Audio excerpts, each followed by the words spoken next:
जय हिंद एवरीवन। क्या हाल चाल, कैसे हैं आप सभी लोग। आई होप सब लोग एकदम बढ़िया होंगे। मेरा नाम है आदित्य और आज की क्लास के अंदर मैं आप लोगों को continental drift theory of Taylor के बारे में पढ़ाने वाला हूं। और अपने प्रीवियस क्लास के अंदर मैंने आप लोगों को टेट्राहेड्रल हाइपोथेसिस के बारे में बताया था। और जितने भी हमारे नए व्यूवर्स इस वीडियो लेक्चर को देख रहे हैं उनको मैं बताना चाहूँगा कि हमारी एक पूरी कंप्लीट सीरीज चल रही है जिसके अंदर मैं आप लोगों को फिजिकल ज्योग्राफी की बुक जो कि सविंद्र सिंह सर द्वारा लिखी गई है उसको चैप्टर वाइज कवर कराऊंगा और इस तरह से आप लोगों को समझाने का प्रयास करूंगा कि जब आप किताब पढ़ने जाएं तो किताब आपको पढ़ने में आसानी हो। तो इसी के साथ शुरू करते हैं अपनी क्लास को बिना किसी और देरी के। जब हम बात करते हैं कॉन्टिनेंटल ड्रिफ्ट थ्योरी की तो जो थ्योरी थी हमारी बेसिकली किसके द्वारा दिया गया था, एच.बी. टेलर के द्वारा 1908 में दिया गया था। पर उस समय कुछ रीजंस रहे होंगे जिसके कारण इसे 1910 में पब्लिश किया गया था। ठीक। और जो हमारी हाइपोथेसिस है, कह सकते जो थ्योरी थी, इसे हम हॉरिजॉन्टल डिस्प्लेसमेंट ऑफ कंटिनेंट्स के नाम से भी जानते हैं। यहाँ पे आप एक वर्ड ध्यान दीजिएगा, हॉरिजॉन्टल डिस्प्लेसमेंट, यानी कि हमारे जो कंटिनेंट थे उनका हॉरिजॉन्टल वे में डिस्प्लेसमेंट होना, ना कि वर्टिकल वे में डिस्प्लेसमेंट होना। ठीक। जो इस हाइपोथेसिस का मेन मकसद था, कह सकते मेन पर्पस था, वो था बेसिकली जो हमारे टेरिशियरी पीरियड के फोल्डेड माउंटेन थे उनके ओरिजिन को दिखाना या उनके अरेंजमेंट को बताना कि आखिर उनकी ओरिजिन कैसे हुई थी, उनकी अरेंजमेंट इस तरह से क्यों है। जैसे कि अगर हम बात करें हमारे रॉकीज माउंटेन की या एंडीज माउंटेन की, उनकी अरेंजमेंट आप पाओगे तो ये देखेंगे उनकी अरेंजमेंट बेसिकली नॉर्थ से साउथ की तरफ आती है। और वहीं अगर हम अप्लाइंस माउंटेन की बात करें या कह सकते हैं एल्प से क्या हिमालय की बात करें तो आप जाहिर सी बात है इनको जानते भी होंगे कि इनकी अरेंजमेंट जो है ये बेसिकली वेस्ट से ईस्ट की तरफ पाई जाती है। ठीक है। तो यही सवाल क्या बोलते हैं टेलर के मन में आया कि आखिर इनकी अरेंजमेंट इस तरह से क्यों है। और ये बात आप ध्यान दीजिएगा कि इस हाइपोथेसिस का मेन मकसद क्या था, फोल्डेड माउंटेन के जो टेरिशियरी पीरियड थे उनका ओरिजिन के बारे में बताना। ठीक। तो लाइक आप यहाँ देख सकते हैं एंडीज माउंटेन हो गए, हमारे रॉकी माउंटेन हो गए। ठीक है। और ये जो हमारी हाइपोथेसिस है ये थ्योरी कह सकते हैं, बेसिकली इसे ड्रिफ्ट या डिस्प्लेसमेंट थ्योरी भी कहा जाता है। ठीक। जो टेलर का कॉन्सेप्ट था इसे फर्स्ट अटेम्प्ट माना जाता है कॉन्टिनेंटल ड्रिफ्ट के फील्ड में। हालांकि जो एंटोनियो स्नाइडर थे उन्होंने भी अपनी एक व्यू प्रेजेंट की थी रिगार्डिंग कंटिनेंट के ड्रिफ्ट के, पर उनका जो मकसद था या पर्पस था वो अलग था टेलर से। इनका जो स्नाइडर का पर्पस था वो था बेसिकली कोल जो थे हमारे उनके फॉसिल्स का कह सकते हैं बीच में सिमिलरिटी दिखाना अलग अलग कंटिनेंट से जो कि बेसिकली कार्बोनिफेरियस पीरियड के थे। तो टेलर ने दूसरे पीरियड से ना स्टार्ट करके उन्होंने क्रिटेशियस पीरियड चुना से स्टार्ट किया। और हम जानते हैं कि जो क्रिटेशियस पीरियड है हमारा, उस समय डायनासोर का ये वही पीरियड जिसमें हमारे डायनासोर्स जो थे वो लुप्त हुए थे, कह सकते हैं एक्सटिंक्ट हुए थे। ठीक है। तो बेसिकली टेलर के मुताबिक हमारे जो अर्थ थी उस पर बेसिकली क्रिटेशियस पीरियड में दो लैंड मास थे। पहला का नाम था आपका लॉरेशिया, यहाँ पे दे रखा है, जो कि बेसिकली नॉर्थ पोल पे सिचुएटेड था। और दूसरे का नाम था हमारा गोंडवाना लैंड जो कि हमारा साउथ पोल पे एग्जिस्ट करता था। ठीक है। उन्होंने फर्दर अज्यूम किया कि जो कंटिनेंट थे वो बेसिकली सियाल के बने हुए थे, सियालिक लेयर के बने हुए थे। अब मैं अगर आपको अपने पिछले लेक्चर्स में ले जाऊं तो आप इस वेस के अंदर जो बेसिकली अर्थ के लेयर के अंदर सिस्टम जब पढ़ रहे थे उसके अंदर मैंने आपको बताया था कि जो इस वेस थे उन्होंने हमारे पृथ्वी के इंटरनल स्ट्रक्चर में 3 तरह की लेयरिंग सिस्टम बताई थी। पहला था आपका सियाल, फिर था आपका सीमा, फिर था आपका निफे। सियाल का मतलब जैसा कि हमने देखा था, सियाल का मतलब बेसिकली था सिलिकॉन और एल्युमिनियम, यानी कि उस लेयर में सबसे ज़्यादा सिलिकॉन और एल्युमिनियम एबंडेंट क्या बोलते हैं सबसे ज़्यादा मात्रा में पाए जाते थे। तो वही सियाल की यहाँ पे टेलर ने बात की थी। तो टेलर के हिसाब से जो हमारे कंटिनेंट थे वो कुछ समय बाद वो क्या हुए, इक्वेटर की तरफ हमारे अर्थ के मूव करना शुरू कर दिए। और जैसा कि हमने न्यूटन सर से पढ़ा हुआ है कि किसी भी बॉडी पे वो तब तक मूवमेंट नहीं करती है जब तक कि इस पर कोई एक्सटर्नल फोर्स ना अप्लाई किया जाए। तो वही हमारे बॉडी में यानी कि हर चीज़ पे अप्लाई होगी, तो वही हमारे कंटिनेंट पे अप्लाई हुई। तो जब मूवमेंट की तो जाहिर सी बात है कोई ना कोई फोर्स लगा होगा। और जो इनकी मूवमेंट ड्राइविंग का जो फोर्स था उसे बेसिकली टेलर ने नाम दिया टाइडल फोर्स, जो कि moon, basically tidal force of moon की यहाँ पे बात हो रही है। इस टाइडल फोर्स ऑफ मून को बेसिकली इस तरह से समझने का प्रयास कर, सिंपल वे में अगर मैं बताऊँ तो सिंपल ग्रेविटेशनल पुल जो मून हमारे अर्थ के ऊपर लगाता है उसी को। और ये भी न्यूटन सर ने कहा था कि दुनिया में हर कोई बॉडी, अगर दो बॉडी है तो आपस में एक दूसरे को क्या करती है, अट्रैक्ट करती है। ठीक है, वही सब सिद्धांत इन्होंने टेलर ने यूज किया और बताया था। ठीक है, तो टेलर के मुताबिक जो मूवमेंट हो रहा था कंटिनेंट का, इन्होंने बता दिया कि मूवमेंट हो रहा था, पर उनका जो मूवमेंट हो रहा था वो दो तरह से हो रहा था। पहला जो मूवमेंट था एक तो इक्वेटर वर्ड मूवमेंट था, और दूसरा जो मूवमेंट था यानी वेस्टवर्ड मूवमेंट था। यानी कि अगर इसको लॉरेशिया कंटिनेंट मान लें या लैंड मास मान लें और इसको हम गोंडवाना लैंड मान लें, तो पहला जो इनका मूवमेंट था वो तो एक इक्वेटर तरफ जा ही रहा था, और एक और चीज़ इनका जो मूवमेंट हो रहा था वो वेस्टवर्ड हो रहा था। यानी कुछ इस तरह से इनका मूवमेंट हो रहा था। ठीक है, पर जो ड्राइविंग फोर्स रिस्पॉन्सिबल थी वो मैं आपको ऑलरेडी बता चुका हूँ, जो था tidal force of moon towards equator की तरफ से। इसको इस तरह से समझने का प्रयास करें कि मान लीजिए कोई गेंद लें हम लोग, या इसको इधर से देखें, मान लीजिए बॉल है हमारी। ठीक है, इसके ऊपर हम क्या करते हैं, प्लास्टिक की बेसिकली एक लेयर लगा दें, और इसको जब हम इस यहाँ से खींचने का प्रयास करें तो क्या होगा, जब इसको खींचेंगे तो ये यहाँ पे फैलेगी, और जब ये फैलेगी तो इसकी जो ऊपर की चीज़ होगी, ऊपर की जो लेयर होगी वो क्या होगी, वो भी इसके सेंटर की तरफ मूवमेंट करना शुरू करेगी। ठीक है, इसको एक्सपेरिमेंट करके देख भी सकते हैं। जब प्लास्टिक खींचेंगे तो ऊपर की जो ऑब्जेक्ट है, कह सकते हैं जो उसका लेयर होगा पन्नी का, वो सेंटर की तरफ खींचना शुरू हो जाएगी। तो वही चीज़ यहाँ पे हमारी अर्थ के साथ भी हो रहा था। ये मून था, इसने अपना टाइडल फोर्स, इस रस्सी को बेसिकली आप इसका ग्रेविटेशनल पुल मान लें, मून ने ग्रेविटेशनल पुल लगाया, यहाँ पे हमारे बेसिकली क्या थे, ओशियंस प्रेजेंट थे, कह सकते हैं ओशियन प्रेजेंट थे। तो जब ये खिंचाव हुआ तो यहाँ के जो कंटिनेंट थे, यहाँ के कंटिनेंट से क्या हुए, ये भी सेंटर की तरफ खींचना शुरू हो गए। ठीक है, तो ये जो मूवमेंट था इसका रिजल्ट अब देखते हैं हम क्या हुआ था। तो पहला तो लॉरेशिया के साथ ये हुआ, जब खिंचाव शुरू हुआ नॉर्थ पोल से तो उसके ऊपर क्या हुआ, एक टेंशनल फोर्स अप्लाई हुई।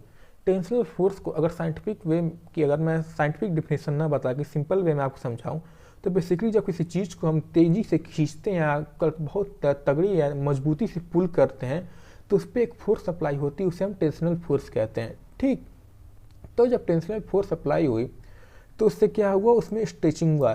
ठीक, इसी का प्लास्टिक का एग्जाम्पल हम ले सकते हैं। जब बॉल के ऊपर से प्लास्टिक जो बंधा हुआ है उसको खींचेंगे तो क्या होगा, उसके अंदर स्ट्रेचिंग होगी, और स्ट्रेचिंग के बाद अगर हम कुछ ज़्यादा तेज़ उससे फोर्स लगाते हैं तो क्या होगा, स्ट्रेचिंग के बाद वो स्प्लिट हो जाएगी, स्प्लिट होकर वो बिखर जाएगी। तो वही कुछ हमारे कंटिनेंट के साथ हुआ। ठीक, और एक और बात देखिए, जो हमारी टाइडल फोर्स होती है मून की, वो क्या होती है, वर्टिकल डिस्प्लेसमेंट होती है, यानी वर्टिकल मूवमेंट होती है। लेकिन टेलर ने यहाँ हमारे कंटिनेंट को हॉरिजॉन्टल मूवमेंट बताया है। तो ये चीज़ आप ध्यान दीजिएगा। ठीक है, तो इससे हुआ क्या, कंटिनेंट हमारे स्ट्रेच हुए, फिर स्प्लिट हुए और रप्चर हो गया। रप्चर मानिए एक सडन ब्रेकिंग हुई उनके अंदर, उन लैंडमास पे, और जो लॉरेशिया ग्लैंड थी हमारी, उससे बेसिकली हमारे बैफिन बे, लैब्राडोर सी या डेविस स्ट्रेट हमारे बने थे। ये आप मैप में खोल के गूगल से आप इसको देख सकते हैं। सिमिलरली यही चीज़ हमारी गोंडवाना लैंड के साथ भी हुई, और उससे क्या हुआ, उसके अंदर भी स्प्लिट हुई, फिर डिस्ट्रप्शन हुआ, और फिर गोंडवाना लैंड जब स्प्लिट हुई उससे हमारी basically great Asian Australian bight, Ross Sea जैसे चीज़ें फॉर्म हुई। ठीक है, तो देखिए, और एक और चीज़, जो आर्टिक सी भी हमारी फॉर्म हुई। Arctic sea was formed between Greenland and Siberia due to equatorward movement of Laurasia. तो जब इसका मूवमेंट हमारे, एक मिनट, तो जब हमारी अर्थ ही हो गई, कंटिनेंट का जब मूवमेंट हुआ होगा, ठीक है, ड्राइंग तो बहुत बढ़िया नहीं है हमारी, तो ये क्या होगा, जब सेंटर तरफ खींची होगी तो ये एरिया जो हुआ होगा हमारे, ये खाली हो गया होगा। और जो जानते हैं खाली एरिया में क्या हुआ, पानी भरा होगा, और वहाँ पे हमारी सी बनी, और उसी का नाम, जैसा कि आप नॉर्थ पोल पे देखते भी हो कि वहाँ के लैंड नहीं बेसिकली सी पाया जाता है। ये मैं आपको ऑलरेडी अभी बता चुका था टेट्राहेड्रल हाइपोथेसिस वाले लेक्चर के अंदर, कि जब वो नॉर्थ पोल पे बेसिकली समुद्र पाया जाता है, वो पूरा समुद्र से घिरा हुआ है। तो वही आर्टिक सी के साथ वहाँ पे हुआ था, यही चीज़ हुई थी। और फिर अटलांटिक और इंडियन ओशियन भी इसी तरह हमारे फॉर्म हुए थे। देखिए, ओशियन तो बेसिकली जहाँ पे लैंड थे, जो खाली एरिया बन गया, वो तो बेसिकली पानी वहाँ भरना था, और पानी भरा, बाद में हम लोगों ने अलग अलग ओशियन के नाम रख दिए। ठीक, टेलर ने अज्यूम किया कि जो लैंडमास मूव हो रहे थे उनका ये कहना था वो बेसिकली लोब के फॉर्म में मूव हो रहे थे। लोब का फॉर्म बेसिकली आप इस तरह के देख सकते हैं, इसी को बेसिकली लोब फॉर्म कहा जाता है। तो जब वो लोब के फॉर्म में मूव हो रहे थे तो जब बाद में आपस में टकराया, उसी से हमारे माउंटेन और आइलैंड्स के आर्क बने थे, जो उसके फ्रंटल पार्ट हमारे मूविंग लोब्स के बने थे, ठीक है। और जैसे कि हमारे हिमालय, कैकेसस और Alps are considered to have been form during equatorward movement. एक और इम्पॉर्टेंट चीज़ है कि हमारे जो हिमालय थे और एल्प्स जैसे माउंटेन थे वो बेसिकली इक्वेटर वर्ल्ड मूवमेंट की तरफ की वजह से बने थे, और जो हमारे रॉकीज और एंडीज थे, टेलर का यह कहना था कि वो बेसिकली वेस्टवर्ड मूवमेंट की वजह से बने थे। तो इसको इस तरह समझने का प्रयास करें। क्या यही कहना है कि हिमालय जैसे माउंटेन जो थे वो इक्वेटर वर्ल्ड मूवमेंट की वजह से बने थे, यानी कि जब इक्वेटर वर्ल्ड मूवमेंट की हम देखें तो इस तरह से मूवमेंट होगा, तो जाहिर सी बात है जब ये टकराएंगे तो जो माउंटेन इस बीच में फॉर्म होगा वो इस तरह से फॉर्म होगा, यानी वेस्ट से ईस्ट की तरफ फॉर्म होगा। और जब वही हम वेस्टवर्ड मूवमेंट की बात करते हैं तो जब उस तरह से माउंटेन आएंगे और यानी कंटिनेंट आएंगे, टकराएंगे, तो जब माउंटेन में फॉर्म होगा वो क्या होगा, इस तरह से फॉर्म होगा। और आप मैप पे अभी मैंने दिखाया था कि उनका जो फॉर्मेशन था इस तरह से था। तो बेसिकली नॉर्थ से साउथ की तरफ उनका फॉर्मेशन रहेगा, अरेंजमेंट रहेगा। तो वही पूरा बेसिकली टेलर का यही मकसद था दिखाने का, ठीक है। अब हम बात करते हैं इवोल्यूशन के पार्ट की, यानी इसको एक्सेप्ट क्यों नहीं किया गया। तो सिंस एबी टेलर का जो मेन एम था वो क्या था, एक्सप्लेन क्या बोलते हैं, फोल्डेड माउंटेन का जो टेरेसी पीरियड के थे उनको ओरिजिन का एक्सप्लेन करना। पर इसके एक्सप्लेन करने के चक्कर में उन्होंने, हमारे बेसिकली साइंटिस्ट लोगों का ये कहना था कि उन्होंने कॉन्टिनेंट को बहुत ही लार्ज स्केल पे मूव कराया। Taylor has describe the displacement of land masses for thousands of kilometre, यानी कि बहुत ही लार्ज मूवमेंट पे। यानी इसका सिंपल मतलब क्या हुआ, अगर इतने दूर या इतने मूवमेंट पे हमारे कंटिनेंट अगर मूव कर सकते हैं तो जाहिर सी बात रही, जो टाइडल फोर्स रहा होगा मून का वो क्या हुआ होगा, बहुत ही ज़्यादा रहा होगा, ठीक है।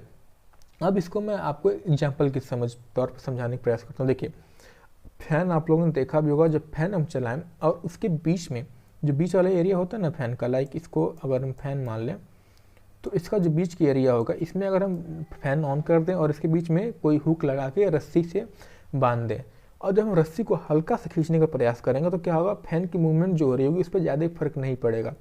लेकिन अगर तेज़ी से इसको तेज़ या जोर से इसको खींच के पकड़ रहे हैं तो क्या होगा, अगर पंखा मजबूत नहीं रहा होगा तो वो तो गिर जाएगा आपके सर के ऊपर, लेकिन अगर पंखा मजबूत रहेगा तो क्या होगा, उसकी जो मूवमेंट होगी वो क्या होगी, रुक जाएगी। तो यही हमारे साइंटिस्ट लोगों का कहना था कि अगर टाइडल फोर्स इतना ही मजबूत था, इतना एनॉर्मस था उस समय, तो ऐसा होना चाहिए था, पृथ्वी के साथ भी होना चाहिए था। जैसा कि हम जानते हैं हमारी पृथ्वी जो होती है वो रोटेट करती है, तो अगर वो इतना मजबूत रहा हुआ टाइडल फोर्स तो उसका रोटेशन पे जो था वो क्या होना चाहिए था, उसका पृथ्वी का रुक जाना चाहिए था। पर ऐसा हम जानते हैं कुछ भी नहीं हुआ था, ठीक है। दो जो एबी टेलर का कॉन्सेप्ट था वो एक्सेप्टेबल नहीं था, पर इसे बहुत ही सिग्निफिकेंट इंपॉर्टेंट माना जाता है, क्योंकि ये बेसिकली कॉन्ट्रैक्शन थ्योरी के बिल्कुल अगेंस्ट थी।